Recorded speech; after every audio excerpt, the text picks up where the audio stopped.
Hello everyone. We were doing administration of Delhi Sultanate. So this is the second video of that chapter. So let's begin. सबसे पहले शुरू करते हैं अरसत्ता. ठीक है, हम लास्ट टाइम तकसीम तक हमने किया था. Today we are going to start from the अरसत्ता. अरसत्ता मतलब होता है like land revenue document, specially the land revenue document. ये क्या अरसट्टा क्या करते हैं? For a second, wait a minute. Yes, ठीक है. ये क्या करते हैं, ये रेवेन्यू कलेक्टर्स होते हैं जो प्रागना लेवल पे रेवेन्यू कलेक्टर होते हैं जो प्रागना लेवल पे काम करते हैं. ठीक है, प्रागना मतलब होता है ब्लॉक्स. तो आपने देखा होगा डिस्ट्रिक्ट, ब्लॉक एंड विलेजेस होता है, तो ब्लॉक्स को प्रागना कहा जाता था. सो ये वहीं के ये लैंड रेवेन्यू कलेक्टर्स होते हैं वहाँ के. तो आप ऐसे याद कर सकते हैं. AR मतलब एरो एंड सट्टा मतलब पावर. तो एरो जैसी पावर थी इनके पास. ठीक है, प्रागना लेवल पे. नेक्स्ट आते हैं हम शिकादार. शिकादार क्या होते हैं? ये मिलिट्री ऑफिसर होते थे प्लस एडमिनिस्ट्रेटिव ऑफिसर भी होते थे. ये कहाँ? प्रागना लेवल पे, सब डिवीज़न लेवल, वही ब्लॉक लेवल पे. ठीक है, तो आप दार से याद कर सकते हैं डुअल रोल. इनका डुअल रोल होता था, military officer as well as administrative officer. ठीक है, तो इनके जो हेड होते थे ना शिकादार के टाइम, जो मतलब शिकादार्स के भी जो हेड होते थे उनको कहते थे शिकादारी, शिकादरन. ठीक है, आप इसका ऐसे याद कर सकते हैं. शिक मतलब शक और दार मतलब होल्डर. ठीक है, तो जब आप कुछ गलत काम करेंगे तो आपको पकड़ने वाले कौन होंगे? एडमिनिस्ट्रेटिव सर्विस के ही ऑफिसर होंगे, मिलिट्री ऑफिसर होंगे. तो आप आप शक के घिरे में रहते थे. या आप ऐसे भी याद कर सकते हैं दार मतलब डुअल. तो military officer and administrative officer किस लेवल पे? प्रागना लेवल पे. नेक्स्ट आते हैं हम सिलहदार. ठीक है, सिलहदार कौन होते थे? Armed man. ठीक है, सुल्तान का जो पर्सनल आर्म मैन होते थे ना, आप कह सकते हैं काइंड ऑफ बॉडीगार्ड, जो पीछे पीछे रहते थे प्लस आर्म, अपने साथ हथियार लेके रहते थे. सिलहदार. पैक मतलब पैर, आप ऐसे याद कर सकते हैं फुटमैन. तो ये बहुत ही चीप आर्मी हुआ करता था. जिनको घोड़े नहीं मिलते थे ये पैरों से चला करते थे. नेक्स्ट हो गया दाबिर हो गया सेक्रेटरी ऑफिसर, दाबिर. ठीक है, जो लेटर फरमान ये सब लिखा करते थे. और दाबिर खास हो जाते थे पर्सनल सेक्रेटरी. ठीक है, आप इसको याद ऐसे रख सकते हैं, दाबिर मतलब डब्बा. ठीक है, तो डब्बा में क्या रहेगा? डब्बा में पेपर में आप पेपर से लिख के डब्बा में डालेंगे ना. पेपर में कुछ भी लिख के लेटर वेटर कहाँ डालेंगे? आप डब्बा में डालेंगे. तो सेक्रेटरी का काम होता था आपको लेटर वगैरह फरमान लिखना, और वो किस चीज़ को डालते थे? डब्बा में. तो दैट इज नोन एज दाबिर. That is not known as दाबिर मतलब सेक्रेटरी होता है, मतलब ऐसे याद कर सकते हैं. नेक्स्ट हो गया वजहदार हो गया सैलरी ऑफिसर. ठीक है, सैलरी ऑफिसर लैंड ग्रांट वजह. ठीक है, ये तुगलक पीरियड में शुरू होती थी. इसको आप कैसे याद करेगा? ये मतलब वजहदार वो वैसे मतलब ऑफिसर होते थे जो लैंड ग्रांट के थ्रू सैलरी उनको मिलती थी. ठीक है, लैंड ग्रांट मतलब कैश नहीं मिलती थी. जैसे इस चीज़ को ख़त्म किसने कर दिया था? अलाउद्दीन खिलजी ने ख़त्म कर दिया था कि नहीं, हम तुम्हें सैलरी देंगे, हम तुम्हें लैंड असाइनमेंट के थ्रू तुम्हें सैलरी नहीं मिलेगी. कि हाँ, तुम वहाँ से कलेक्ट करो और कलेक्ट करके जो पैसा हो अपने पास रखो, जो पैसा हो फिर सुल्तान को दो. नहीं, ये चीज़ अबॉलिश कर दिया था अलाउद्दीन खिलजी. तुगलक पीरियड में इस चीज़ को फिर से शुरू किया गया था. तो वजह मतलब होता है लैंड असाइंड. तो ये इक्ता से थोड़ा सा अलग होता है, काइंड ऑफ इक्ता, बट थोड़ा सा अलग होता है. क्योंकि ये स्मॉलर स्केल पे होता है, सिर्फ सैलरी पर्पस के लिए होती थी. ठीक है, इसमें ये तुगलक पीरियड में शुरू किया गया था इस चीज़ को. तो आप ऐसे याद कर सकते हैं वजह सैलरी. ठीक है, तो आप इसको ऐसे याद कर सकते हैं कि वजहदार, वजह से लैंड मिला. ठीक है, वजह क्या है? पैसा लेने की. ठीक है, लैंड लो, पैसा क्यों ले रहे हो? आप इस तरीके से याद कर सकते हैं. ठीक है, नेक्स्ट आते हैं औकफ. आपने न्यूज़ में सुना होगा कितना, वक्फ बोर्ड क्या होता है? वो इंडाउमेंट लाइक वक्फ. ठीक है, ये क्या होता है? ये जैसे रिलीजियस प्रॉपर्टीज़ होती है, ये चैरिटेबल पर्पस के लिए दी जाती है. जैसे आप पर्टिकुलर रिलीजन के लिए कोई एक बोर्ड बनी हुई है, तो उन गरीबों के लिए आप क्या कर रहे हैं, या उनके मस्जिद, उनके मदरसा, उनका स्कूल, हॉस्पिटल को मेंटेनेंस करने के लिए जो पैसे जिस चीज़ में मेंटेन होते हैं ना, वो होता है वक्फ. तो that is a plural form of वक्फ. यही होता ऑफ, ठीक है। ये किसी इंडिविजुअल के लिए नहीं होता था, this is not for the individual, this is for the institution, ठीक है। और उस ज़माने में जो वक्फ डिपार्टमेंट को मैनेज करते थे उसको कहते थे सदर सुदूर, ठीक है। ये फिरोज शाह ने इस चीज़ को बनाया था, फिरोज शाह ने इस चीज़ को बनाया था, to maintain the mosque, school, hospitals, these are the things, ठीक है। अब आते हैं इनाम। इनाम मतलब क्या होगा? इनाम मतलब आपको पता ही होता है गिफ्ट, तो that is not a gift land, ठीक है। ये चीज़ अलाउद्दीन खिलजी ने अबॉलिश कर दिया था, लेकिन फिरोज शाह तुगलक ने इस चीज़ को दोबारा शुरू किया था। गिफ्ट लैंड, जैसे आपको पता ही है कि नोबल्स वगैरह को काफ़ी ज़्यादा गिफ्ट्स वगैरह मिलते थे, जिस वजह से वो काफ़ी स्ट्रॉन्ग हो गए थे। नेक्स्ट आते हैं आमलक, रेवेन्यू फ्री लैंड ग्रांट, ठीक है। रेवेन्यू फ्री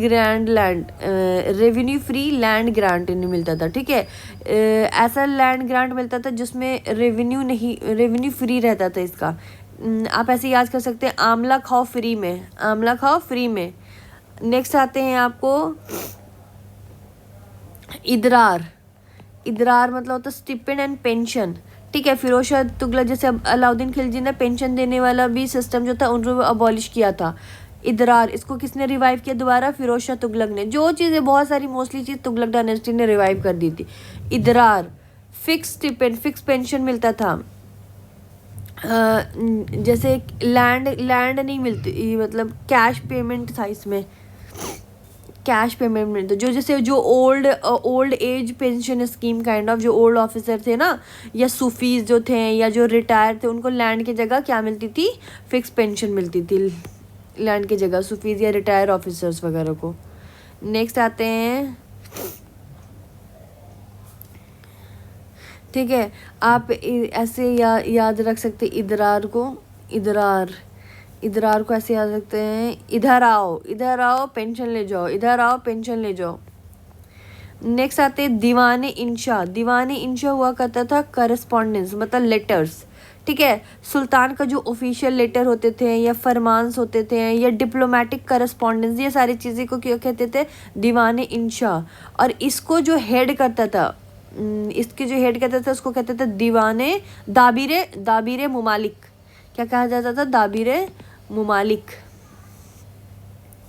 मुमालिक, ठीक है। नेक्स्ट आते हैं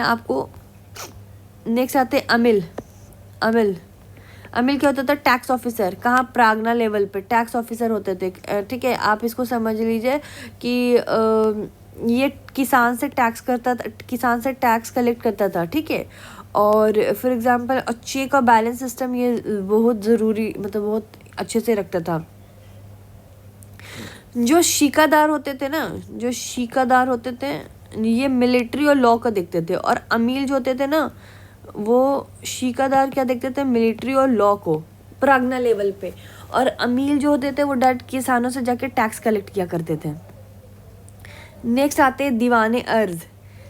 दीवाने अर्ज मैंने आपको पहले भी बताया है, अर्ज किया। ये शुरू करने वाले कौन थे? बालबान। इन्होंने मिलिट्री डिपार्टमेंट के लिए ये चीज़ बनाया था, ठीक है, दीवाने अर्ज। और इसको जो हेड करता था वो होता था अरीज़े मुमालिक। इसको जो हेड करता था उसे क्या कहते थे? अरीज़े मुमालिक। बालबान ने इसको काफ़ी ज़्यादा स्ट्रेंथ किया था। कैसे स्ट्रेंथ किया था? मिलिट्री डिपार्टमेंट, जैसे कोई नोबल्स होते थे ना, वो कह देते देखो मेरे साथ 40 घोड़े जाते थे, और उस हिसाब से वो पैसे मांग लेते थे। इन्होंने क्या किया, और फिर इस चीज़ को खिलजी ने कंटिन्यू कर रखा था। ये क्या कर देते थे? घोड़े पर दाग लगा देते थे, जिससे पहचान सके कि हाँ ये घोड़ा इन्हीं का है, किसी और का नहीं है, झूठ नहीं बोल रहे हैं, ठीक है। उसके बाद ये चेहरा, सोल्जरों का चेहरा को पहचानने का भी इन्होंने कुछ टेक्निक निकाली थी। अब आते हैं दीवाने वजारत। दीवानी वजारत क्या होता था? ये बहुत ही इंपॉर्टेंट होता था। आप वजारत से याद रखिए वज़ीर। तो उस ज़माने में जो वज़ीर होते थे ना, वो पीएम प्लस फाइनेंस डिपार्टमेंट दोनों को संभालते थे, ठीक है। अगर किसी को पैसा खर्चा करना होगा, ठीक है, तो ये वज़ीर से पूछना ज़रूरी था। ये फिरोज शाह तुगलक के टाइम में चीज़ चलती थी। अब आते हैं दीवाने मुस्तखराज। दीवाने मुस्तखराज जो था, ये भी रेवेन्यू डिपार्टमेंट था अलाउद्दीन खिलजी के टाइम, ठीक है। ये था आपको मैं बताती हूँ, दीवाने ये था आपको रिकवरी करना। जैसे किसी के पास पैसा बचा हुआ है, ठीक है, बाकी है, रेवेन्यू बाकी है, तो उस चीज़ को रिकवर करना, ये किसने शुरू किया था? मुस्तखराज में खराज। खराज सब ऐसे याद रखिए, खराज मतलब बचा हुआ पैसा वापस लेना। अलाउद्दीन ने शुरू किया था specially for the market reform के लिए, ताकि इकोनॉमी कंट्रोल को टाइट कर सके, किसी के पास बकाया पैसा है तो उसे वापस ले सके। नेक्स्ट आता है दीवाने अमीर कोही। दीवाने अमीर कोही शुरू करने वाले थे मोहम्मद बिन तुगलक। ठीक है, तो एग्रीकल्चर डिपार्टमेंट से रिलेटेड होता है। I have already told you कि एग्रीकल्चर से रिलेटेड तुगलक डायनेस्टी काफ़ी ज़्यादा सीरियस थी। ये था आपको कोही मतलब होता है वैसा हिली स्टेशन, कोही मतलब कोई काम का नहीं, कोही मतलब कोई काम का नहीं, हिली स्टेशन या वेस्टलैंड एरिया जहाँ पे आपको कल्टीवेशन अनकल्टिवेटेड लैंड है लेकिन उसको कल्टीवेट बनाना है। ठीक है, तो ये फार्मर को क्या देते थे, तकावी लोन देते थे ताकि ये इस चीज़ पर काम कर सके। ये भी फेल्ड हुआ था इनका, दैट इज़ उन्हें, ये डिपार्टमेंट था एग्रीकल्चर डिपार्टमेंट। नेक्स्ट आते हैं आपको दीवाने खैरात। खैरात मतलब होता है पैसा देना, चैरिटी देना, तो ये उस चीज़ का डिपार्टमेंट था, फिरोज तुगलक ने शुरू किया था। अब नेक्स्ट आते हैं दीवाने रियासत। दीवाने रियासत ये भी मार्केट कंट्रोल के लिए अलाउद्दीन खिलजी ने बना रखा था, रियासत। नेक्स्ट आते हैं दीवाने बंदगान, ये फिरोज शाह तुगलक ने बनाया था उन्हें। हाँ, एक और चीज़ मैं आपको बता दूँ कि ये मार्केट कंट्रोल में ना 4 चीज़ पे फोकस करते थे। एक था ग्रेन, अनाज बेचने पे, ठीक है, दूसरा था आपको क्लोथ का मार्केट, कैटल घोड़े वगैरह का, एंड चौथा था स्लेव। प्राइस फिक्सेशन थी, अगर कोई गलत काम करे तो पनिशमेंट तो पक्का ही मिलेगी। और जो मंडी को देखने वाला सुपरिटेंडेंट था ना, उसे कहा जाता था शाहाने मंडी। ठीक है, नेक्स्ट आते हैं आपको दीवाने बंदगान। दीवाने बंदगान में जो फिरोज शाह तुगलक थे, इन्हें स्लेवों की बड़े शौक थे, तो इनके कहा जाता था कि इनके इसमें 1,80,000 स्लेव हुआ करते थे। ठीक है, और ये स्लेवों को एजुकेशन भी देते थे और मतलब इतनी पैसा भी देते थे, 10 से लेके 100% तक, वो उसके स्किल के बेस पर डिपेंड करता था। ठीक है, बंदगान से आप याद रखिए, बंदी जो बंदे रहते हैं वो कौन होते हैं, गुलाम होते हैं। अब आते हैं दीवाने रिसालत। ठीक है, रियासत और रिसालत में बहुत फ़र्क है। रिसालत मतलब होता है फॉरेन मैटर्स, ठीक है, या रिलीजियस मैटर, ये दोनों डिपार्टमेंट को कहा जाता था। ठीक है, ये आपको खास करके किससे रिलेटेड था, काजी मुमालिक। नेक्स्ट आते हैं yes land tax. Land tax किसकी चीज़ पे लगती थी, खर्ज, उश्र एंड मुक्तई। मैं बताती हूँ खराज क्या। खराज होता था लैंड टैक्स और नॉन मुस्लिम, जो नॉन मुस्लिमों पे लैंड टैक्स लगती थी उसको कहा जाता था खराज। ठीक है, इसमें जनरली जितना प्रोड्यूस होता था उसका 1/3 या 1/2 लेते थे कौन, राजा जी। ठीक है, उश्र जो होता था, उश्र लगता था मुस्लिमों पे, ये 1/10 ऑफ प्रोड्यूस लेते थे इसमें। ठीक है, अब मुक्तई क्या थी, ये मुक्ता शेयर था, जो इक़्तिदार जो होते थे ना, जो ज़मीन को जो होल्ड करते थे, लाइक वो नोबल्स वगैरह, तो उसको क्या कहा जाता था, मुक्ता। ठीक है, तो ये था कि मुक्ता तुम इतना लो और बाकी जो बचा है हमें शेयर कर देना, ये था राजा जी का फंडा। नेक्स्ट आते हैं आपको खुम था 1/5 था बूटी फ्रॉम नॉन बिलीवर्स, ये लिखा हुआ है लेकिन आप इसको ऐसे याद रखिए। इसमें था कि आपको 1/5 स्टेट को देना पड़ेगा और इसमें जो बचेगा आपको 1/5 मतलब 20% स्टेट को देना पड़ेगा और बाकी जो बचा हुआ वो सोल्जर को जाता था। ठीक है, नेक्स्ट आते हैं आपको तुर्कमी चहलगानी। तो आपको पता था 40 लोगों का ग्रुप था, that is known as Chahalgani, ये नोबल्स हुआ करते थे।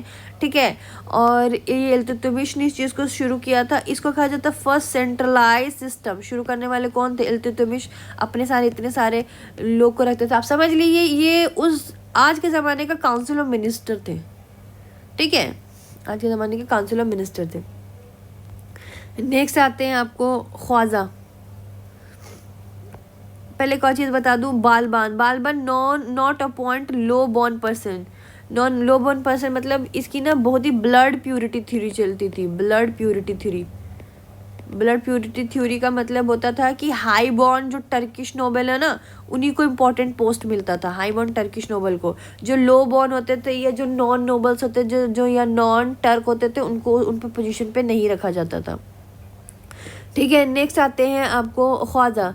ख्वाजा होता था सिविल ऑफिसर जो अकाउंट और रिकॉर्ड दोनों को मेंटेन करता था। आप समझ लीजिए ये उस ज़माने का रेवेन्यू ऑफिसर, ठीक है, जो अकाउंट रिकॉर्ड मेंटेन करता था। ठीक है, फ्रॉम मुतशरिफ एक काइंड ऑफ, इसको आप ऐसे भी ये समझ सकते हैं कि ये मुतशरिफ मतलब मनी चेंजर बैंक। मुतशरफ मतलब होता था मनी चेंजर बैंक। ठीक है, ये शुरू करने वाले थे आपको बालबान सिस्टम ने इस चीज़ को शुरू किया था। ये ख्वाजा मतलब एक तरह से होता है वज़ीर का रिप्रेजेंटेटिव। वज़ीर का रिप्रेजेंटेटिव जो मुक्ता पे चेक रखता है। किस पे रखता है? मुक्ता पे। मुक्ता कौन होते थे? मुक्ति, जो लैंड होल्डर्स हुआ करते थे इक्ता सिस्टम में। ठीक है, तो दैट इज़ नोन एज। अब आते हैं नेक्स्ट आते हैं Turkey slave officer. Turkey slave officer कौन होता था? सुल्तानी, ख्वाजतश, तुर्कान पाक। अब देखते हैं ये क्या है। तो ये 3 कैटेगरी था एलीट स्लेव ऑफिसर का। एलीट स्लेव ऑफिसर सुल्तानी किसे कहते थे? सुल्तान का जो पर्सनल स्लेव हुआ करता था, डायरेक्ट सर्विस देने वाला। ठीक है, और नेक्स्ट होता था आपको ख्वाजिस्ता। ख्वाजिस्ता होता था फेलो स्लेव्स, मतलब जो स्लेवों का भाई।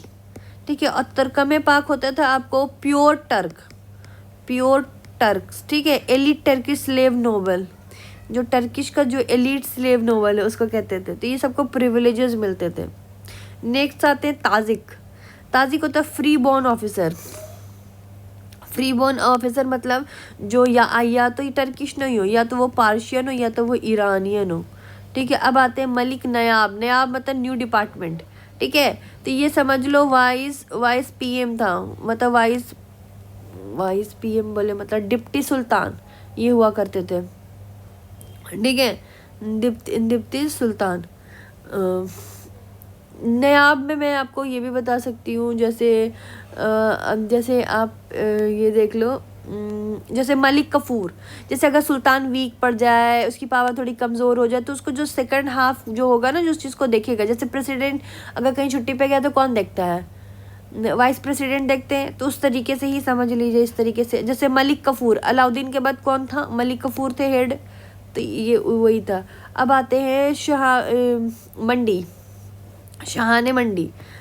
मंडी जो थी, मंडी मतलब अलाउद्दीन खिलजी मार्केट पर ध्यान देते थे। सुपरिटेंडेंट ऑफ कंट्रोल, उस चीज़ को जो देखा करते थे। ये 4 मार्केट पर था, मैंने आपने ऑलरेडी बताया। ठीक है, मार्केट सर्विलियंस प्राइस चेक करता था।